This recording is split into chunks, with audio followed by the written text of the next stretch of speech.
Hello नमस्कार विद्यार्थी मित्रों एचएन विद्यालयના ઈ લર્નિંગ પ્રોગ્રામમાં હું પિનાકિન રાવલ આપણે ફરીથી આવકારું છું। મિત્રો આપણે થિયરીની ચર્ચા છે એ પૂરી થઈ ગઈ છે। 70% સિલેબસને ધ્યાનમાં રાખી આમ તો મોટાભાગની ઘટનાઓ આ જે છે ચેપ્ટર એમાંથી ઉડાડી દીધી છે, મહત્ત્વની છે, પણ છતાંય બોર્ડના પ્રશ્નોને ધ્યાનમાં રાખી તો બાકીના ટૉપિક જે છે એ સિલેબસમાં નથી। આપણે મળશું ત્યારે કોમ્પિટિટિવ માટે જે તૈયારી કરતા હોય જો સમય વધે તો ડાઉટ સોલ્વ થઈ ગયા પછી એને કવરઅપ કરશું। અત્યારે તો આપણે બોર્ડનો જ ટાર્ગેટ રાખીએ છીએ। હવે જે ઉદાહરણો આમાં છે એટલા ગણી લઈ, ન્યુમેરિકલ્સ જે આપેલા છે લગતા ટોપિકના એને ગણવાના થાય છે આપણે।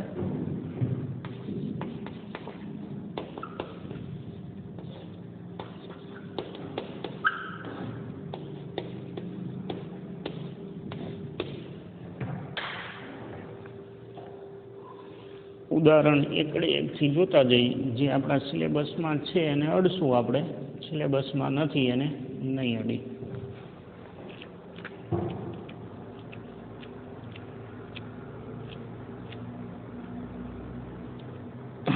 ઉદાહરણ 10.1 ડોપલર શિફ્ટનો છે, થિયરીમાં અહીં કાઢી નાખેલું છે, આપણે ચર્ચા નથી કરેલી। પછી 10.2 વર્ણનાત્મક છે, કંઈ ગણવાનું નથી આપણે।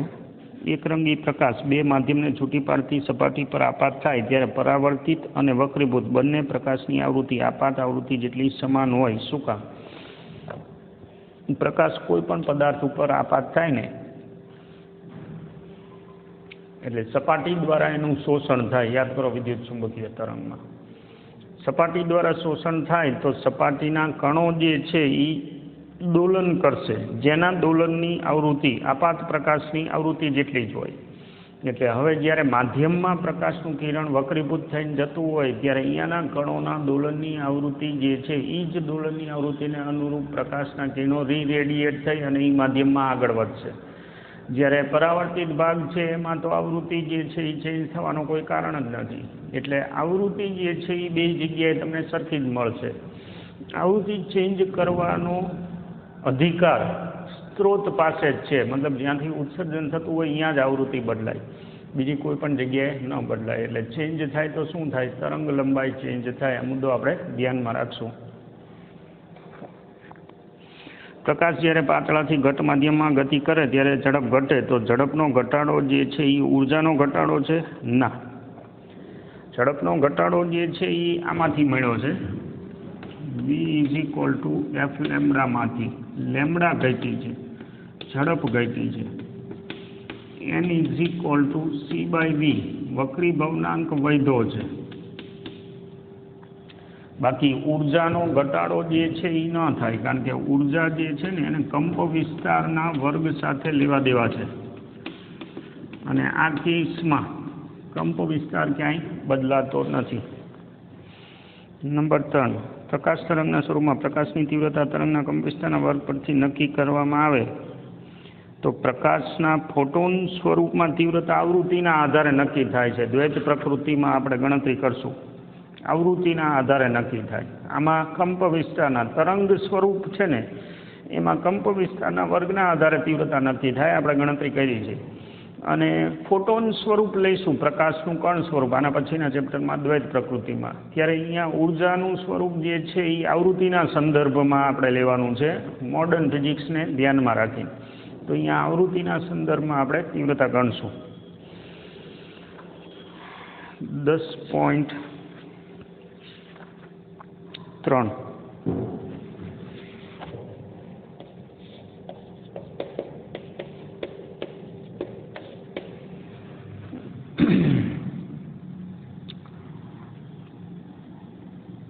બે સ્લિટ વચ્ચેનું અંતર સ્મોલ ડી જેને કીધું છે આપણે 1 mm, પડદો 1 મીટર કેપિટલ ડી જેને કીધું છે આપણે, ત્યારે 500 નેનોમીટર તરંગ લંબાઈનો બ્લુ ગ્રીન પ્રકાશ વાપરવામાં આવે તો સલાખાઓ વચ્ચેનું અંતર કેટલું? બે સલાકા વચ્ચેનું અંતર બીટા, જેને આપણે સલાકાની પહોળાઈ કીધેલું છે લેમડા d/d હોય, એટલે 500 નેનો 1 અને છેદમાં 1 mm, એટલે 500 × 10⁻⁶ મીટર હોય, અથવા 0.5 mm થાય, 10.4. આ બેન વર્ણનાત્મક છે. નીચે દર્શાવેલ ક્રિયાના કારણે યંગના બે સ્લિટના પ્રયોગમાં વ્યતિકરણ સલાખાઓ ઉપર શું અસર થશે? વ્યતિકરણ સલાખાઓ ઉપર ઇફેક્ટ જે ચેન્જ એમણે સૂચવેલા છે. નંબર 1,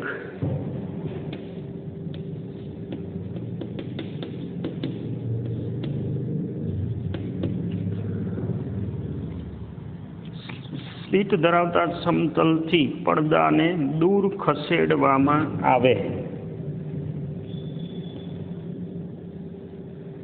બે સ્લિટ વચ્ચેનું અંતર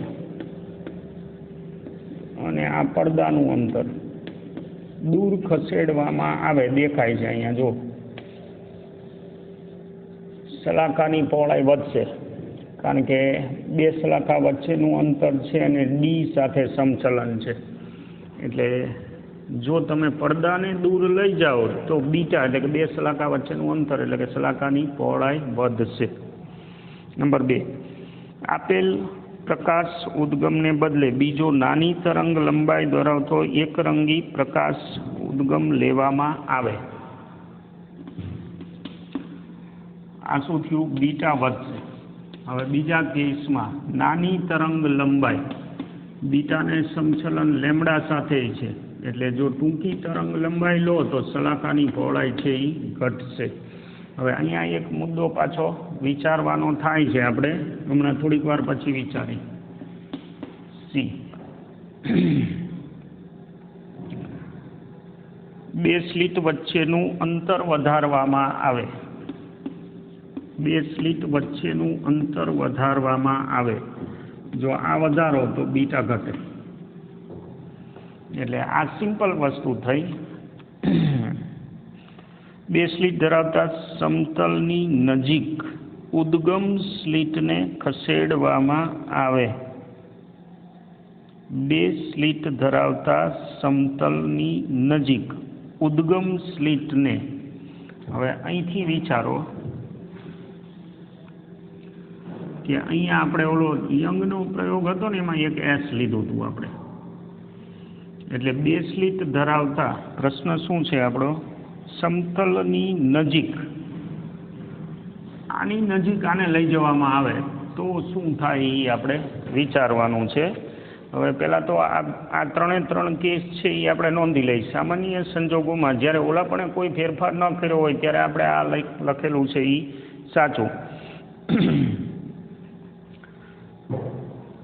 માનો કે આ અંતર જે છે એ એસ છે ટેક્સ્ટબુકની ભાષામાં, અને આ જે ગેપ છે એ એસ જેટલો છે, તો એક શરત જે આપણે નથી બનાવેલી, must be less than equal to lambda થવું જોઈએ.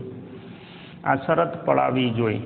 ઉદ્ગમ જે છે એ સોર્સ એસ, પછી અહીંયાથી અંતર કેપિટલ એસ, જે આકૃતિમાં મેં દેખાડ્યું એનો ગુણોત્તર આ કેપિટલ એસ છે.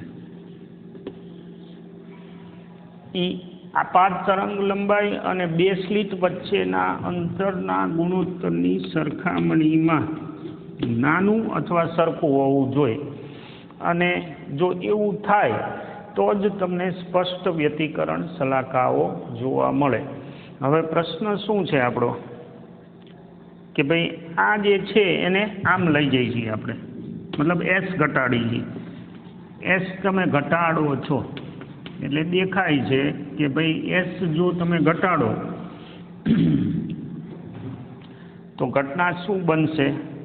તમારી જે સલાખાની પહોળાઈ જે છે એ ઘટતી જવાની અને એમ કરતાં વ્યતિકરણ ભાત જે છે એ અદૃશ્ય થાય અથવા તો અસ્પષ્ટ બને. જો આ શરત ન પડાય તોની વાત છે. માનો કે ઇક્વાલિટી તમે લો, હવે તમે એસ ઘટાડો તો ડી જે છે એ ડી ભલે એમને એમ જ રહેવાનું છે, પણ એવા સંજોગોમાં જે તરંગો છે ને એમાં વિવર્તન માત્રા વધી જશે.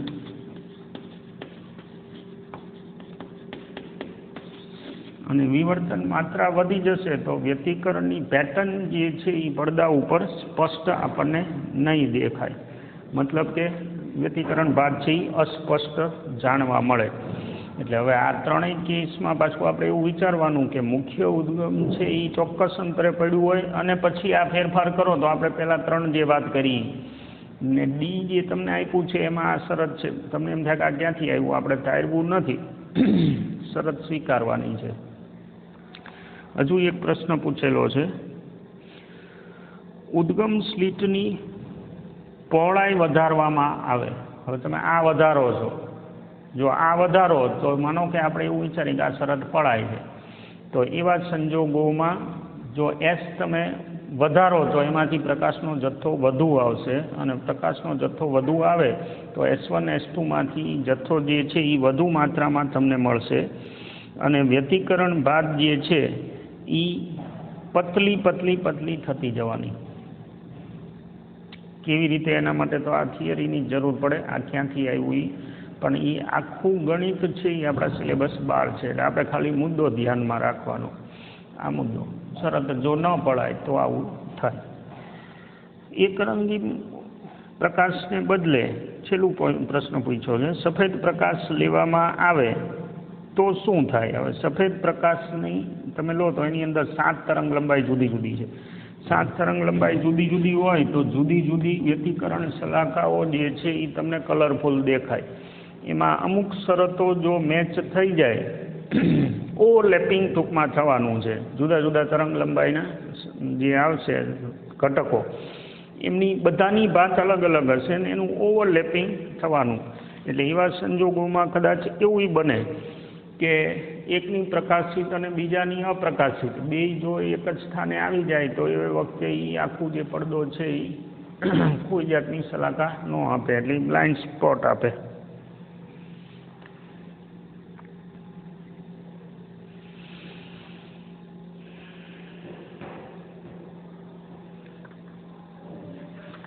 એના પછી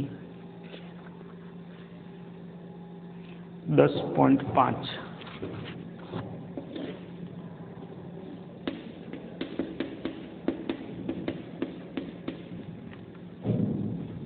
ઉદાહરણ 10.3માં એટલે આગળ જે લખ્યું એમાં દરેક સ્લિટની પહોળાઈ કેટલી હોવી જોઈએ કે જેથી એક સ્લિટ ભાતમાંની મધ્યસ્થ અધિકતમમાં બે સ્લિટ ભાતના એક સ્લિટ ભાતમાં.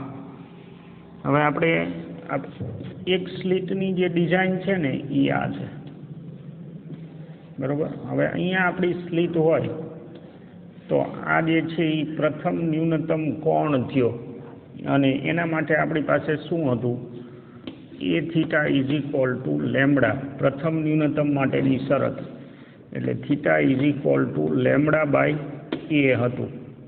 હવે આવી એક સ્લિટની કેટલી કીધી છે તમને, 2. એક સ્લિટની ભાતમાંની મધ્યસ્થ અધિકતમ આવડું આ થીટા છે, સમજો. તો આ આખી ડિઝાઇનમાં આ ડબલ થીટા થયું ને, એટલે કે ડબલ થીટા જેટલા કોણીય વિસ્તારમાં બે સ્લિટની 10 શલાકા આવવી પડે.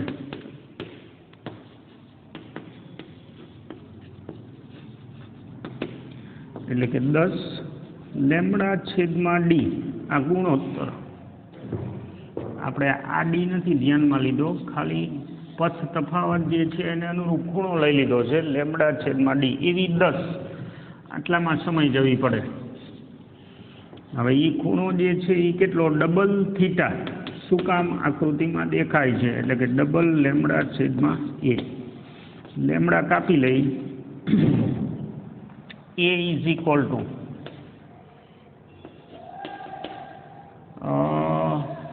એ ઇઝ ઇક્વલ ટુ ડીના છેદમાં 5. હવે ડી કેટલું છે? 1 mm, 1/5 એટલે કે 0.2 mm. આટલી રાખવી પડે એક સ્લિટની વિડ્થ. અનુરૂપ આકૃતિ એક્ઝેક્ટ ઉપર જ આપેલી છે. ઉદાહરણ 10.6 નથી, 10.7 પણ નથી, 10.8 પણ નથી અને 10.9 નથી. આટલા ઉદાહરણ છે. હવે સ્વાધ્યાયના પ્રશ્નો ગણીએ આપણે.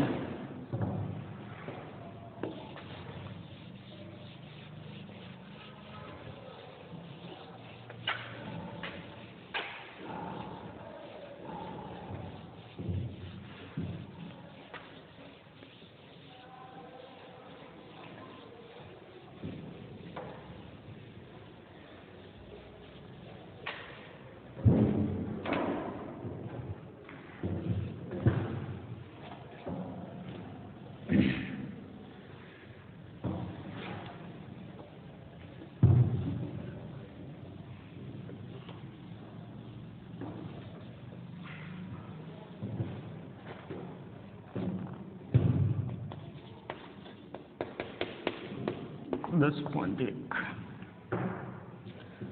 589 નેનોમીટર તરંગ લંબાઈ ધરાવતો એકરંગી પ્રકાશ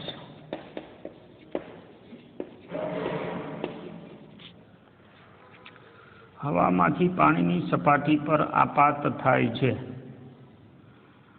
તો પરાવર્તિત અને વક્રીભૂતની તરંગ લંબાઈ, આવૃત્તિ અને ઝડપ કેટલી? એમાં પાણી, માન લો કે આ હવા અને આ બાજુ પાણી આપાત થાય છે એટલે કિરણ છે એ એક આમ જવાનું, થોડોક ભાગ પરાવર્તિત થવાનો, આંશિક પરાવર્તન, વક્રીભૂત થવાનો. હવે આ કિસ્સામાં આપણે બે માટે તરંગ લંબાઈ જોઈ છે. એક જ માધ્યમમાં ઝડપ કે પછી તરંગ લંબાઈ બદલાય નહીં.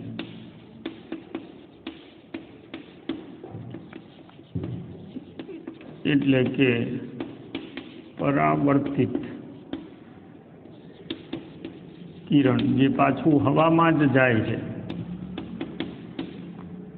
ની તરંગ લંબાઈ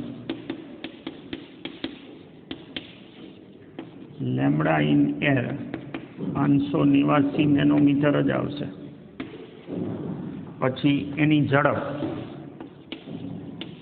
હવા એટલે લગભગ આપણે n = 1 ગણી લઈએ તો n = c/v આશરે. કારણ કે હવા થોડું ઘટ માધ્યમ છે પણ આપણે એને શૂન્ય અવકાશ ગણી શકીએ તો આશરે c જેટલી ઝડપ આવશે. હવે પાણીમાં તો વક્રીભવનાંક = c/v, તો ઝડપ = c/n. c 3 × 10⁸ અને વક્રીભવનાંક પાણીનો તમને આપેલો હોવો જોઈએ 1.33. આ ઝડપ આવશે ક્યાં? વોટરમાં. જે કંઈ આવે 3.5 એટલે આશરે 2 ની આજુબાજુ આવે.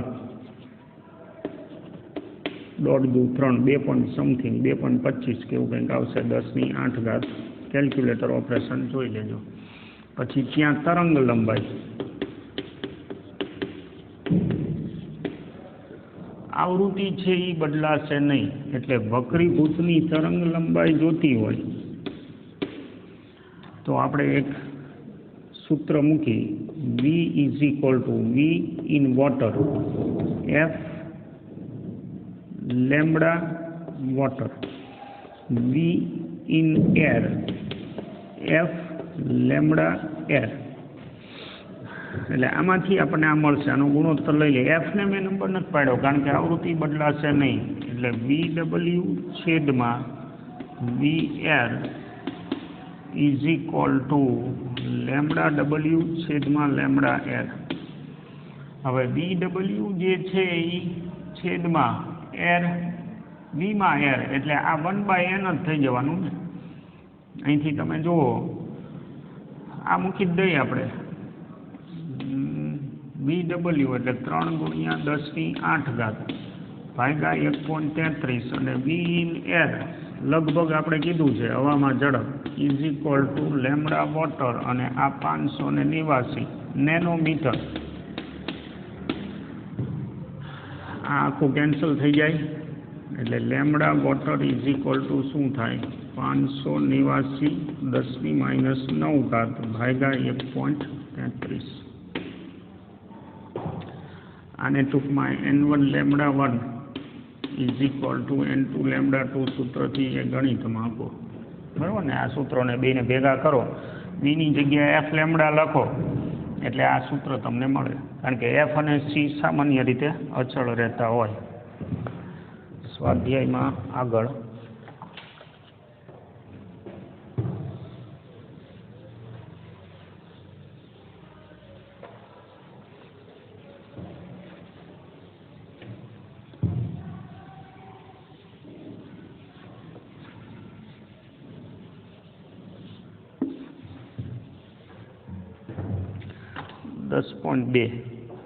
નીચે આપેલા દરેક કિસ્સા માટે તરંગ અગ્રનો આકાર બિંદુવતમાંથી ફેલાતો પ્રકાશ. 10.2 એમાં ઉદ્ગમ અને સામે તરંગ અગ્ર. આમ તો થિયરીમાં આપણે વાત કરી દીધી છે, બિંદુવત હોય તો ગોળીય સપાટી હોય તરંગ અગ્ર જે છે એ. બહિર્ગોળ લેન્સમાંથી નિર્ગમન પામતો પ્રકાશ કે જ્યારે બિંદુવત ઉદ્ગમ તેના કેન્દ્ર પર હોય. આ આખી પરિસ્થિતિ આવી છે. બહિર્ગોળ લેન્સ પછી એનું F જો અહીંયા હોય તો અહીંયા સોર્સ છે, એટલે હવે જે તરંગો બધા નીકળશે એ આવા નીકળશે. તો તરંગ અગ્ર છે એનો આકાર બીજા કેસમાં જે બહિર્ગોળ લેન્સ કીધો છે ને તમને આપેલી પરિસ્થિતિનો, એના માટે સમતલ તરંગ અગ્ર હશે, કારણ કે કિરણો જે છે એ કેવા થઈ જવાના છે મુખ્ય અક્ષને સમાંતર. દૂર રહેલા તારાના પ્રકાશના તરંગ અગ્રનો પૃથ્વી દ્વારા આંતરાતો ભાગ એ સમતલ આવશે.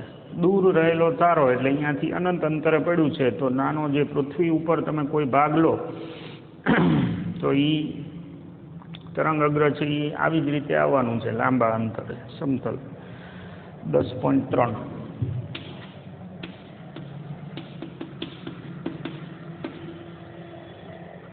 કાચનો વક્રી ભવનાંક N ફોર ગ્લાસ 1.5 છે. પ્રકાશની કાચમાં ઝડપ N is equal two C/V પરથી V is equal two C/N. C એટલે પ્રકાશની ઝડપ અને ભાગ્યા 1.5 એટલે આ થઈ જશે 2 ગુણ્યા 10⁸. Velocity in glass will be equal to 2 ગુણ્યા 10⁸. શું પ્રકાશની કાચમાં ઝડપ પ્રકાશના રંગથી સ્વતંત્ર છે? જો ના, તો 2 રાતા અને જાંબલી એ 2 રંગોમાંથી કયો રંગ કાચના પ્રિઝમમાંથી ધીમેથી ગતિ કરશે? આ વિભાજનને લગતો પ્રશ્ન છે. પ્રકાશનું વિભાજન લગભગ થિયરીમાં ચર્ચા નથી થઈ, પણ પ્રિઝમમાં જ્યારે પોલીક્રોમેટિક લાઇટ તમે આપો એટલે આ રીતે એનું વિભાજન થાય. એમાં ઉપર રેડ હોય અને નીચે વાયોલેટ હોય. એનો મતલબ વક્રી ભવનાંક વાયોલેટ માટે રેડ કરતાં વધારે છે. હવે જો એવું હોય તો અહીંયા જતા રહો તમે. વક્રી ભવનાંક જે છે એ વાયોલેટ માટે વધારે છે, એટલે C/V for violet is greater than C/V for red. આમાંથી C ને કાઢી લઈએ આપણે, તો V for red is greater than V for violet દેખાય છે. લાલ રંગની ઝડપ છે એ વધુ હોય. વાયોલેટ છે એ ધીમી ગતિ કરશે. 10.4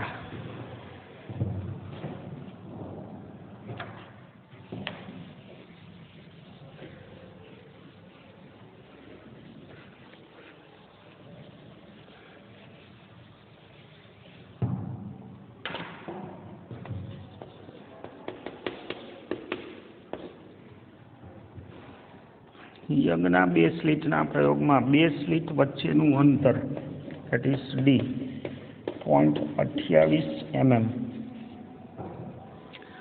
પડદો 1.4 મીટર દૂર કેપિટલ D 1.4 મીટર દૂર મૂકેલો છે. મધ્યસ્થ પ્રકાશિત શલાકા અને ચોથી પ્રકાશિત શલાકા વચ્ચેનું અંતર મધ્યસ્થ એને આપણે અને ચોથી પ્રકાશિત એ બે વચ્ચેનું અંતર 1.2 સેન્ટીમીટર જેટલું છે. તો પ્રયોગમાં વપરાયેલ પ્રકાશની તરંગ લંબાઈ બહુ સીધી વાત છે કે પડદા પર પ્રકાશિત શલાકાના અંતર મધ્યસ્થથી અંતર આપણે સૂત્ર બનાવેલું છે બરાબર ને xn = n λd/d. હવે ઈ અંતર 1.2 કોનું છે મધ્યસ્થથી ચોથી પ્રકાશિત એટલે x4 = 4 λd/d = 1.2 સેન્ટીમીટર. તો આપણે તરંગ લંબાઈ જોઈ એને સૂત્રનો કરતા બનાવી તો 1.2 સેન્ટીમીટરના મીટર પછી સ્મોલ d 0.28 mm મીટર છેદમાં 4 અને કેપિટલ D 1.4 મીટર. હવે આનું સાદુરૂપ તમે આપો તો લગભગ 6000 એંગસ્ટ્રોમ આવવું જોઈએ. આંકડો એવું કહે છે પછી જે આવે એ બરાબર ને. આ 14 એટલે બગડો અહીંયા ખુલશે 2 દુ 4 ને અહીંયા ઝઘડો ખુલશે એટલે સાદુરૂપ આપો તો 6000 એંગસ્ટ્રોમ આવવું જોઈએ. બાકી જે જવાબ આવે એ સ્વાધ્યાય 10.5.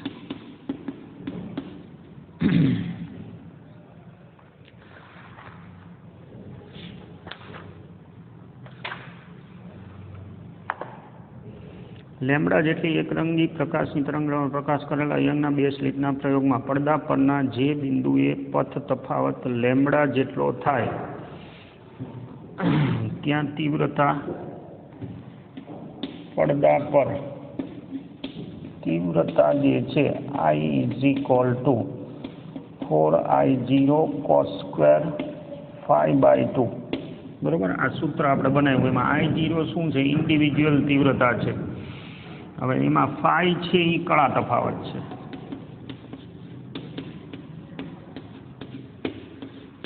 આપણને શું આપ્યું છે પથ તફાવત લેમ્બડા. તો અહીંયા તીવ્રતા કેટલી કે જેટલી. તો પ્રશ્ન શું પૂછ્યો છે કે પથ તફાવત λ/3 થાય અહીંયા તીવ્રતા કેટલી. 2 વખત આપણે આ સૂત્રનો યુઝ કરવાનો છે.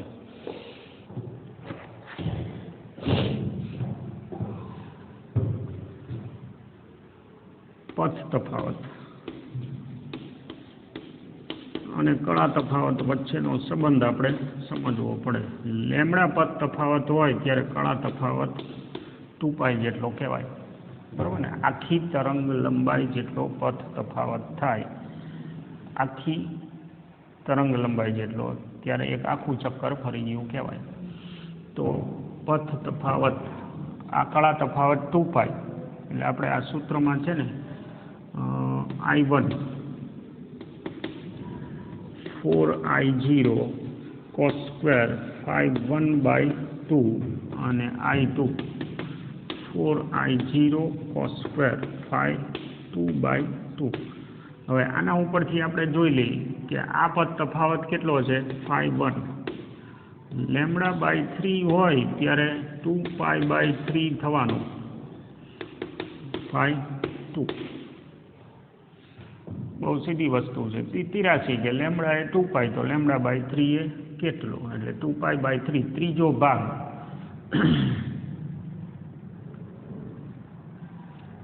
Two pi by 3 100 okay calculation કરી લઈએ. I1/I2 is equal to 4I0 cancel cos square 2π/2 એટલે cos સ્ક્વેર પાઈ અને છેદમાં 2/2 એટલે એમાંથી આ 2 કેન્સલ થઈ જાય એટલે cos સ્ક્વેર π/3. હવે એમાંથી cos સ્ક્વેર પાઈ એટલે 1, π/3 એટલે 60. 60ના ખૂણા માટે કોસની કિંમત હાફ અને એનો વર્ગ આપણે -1નો વર્ગ કરી નાખ્યો આપણે આ કે અને I2 એટલે I2 is equal two k/4 થાય, k/4 π/λ. એક સૂત્ર તમારે આ રીતે જો યાદ રાખવું હોય, પથ તફાવત R2 - R1 અને કળા તફાવત 2π/λ કે R2 - R1. હવે આ પદ તફાવત લેમડા હોય તો એ તમે અહીંયા મૂકો. જો આ બે સૂત્ર હામહામાં ખાલી ધ્યાનમાં રાખવાનું. પદ તફાવત છે એ બે અંતરની બાદબાકી છે, એને અનુરૂપ ખૂણાની બાદબાકી બાજુમાં છે. એટલે હવે R2 - R1ની જગ્યાએ λ/3 કે લેમડા જે આપ્યું હોય તમે મૂકીને આ સૂત્રમાં મૂકી દો, સાદુરૂપ આપો એટલે જવાબ. વધારે ચર્ચા આગળ કરશું આપણે. 10 પોઈન્ટ કયો ગણ્યો આપણે? 5 ગણ્યો. બહુ ઝાઝા દાખલા છે નહીં, સ્વાધ્યાય બહુ ઝડપથી પતી જશે. આવતા લેક્ચરમાં તો ઓલમોસ્ટ પૂરું થઈ જશે. અત્યારે હું રજા લઉં. Thank you.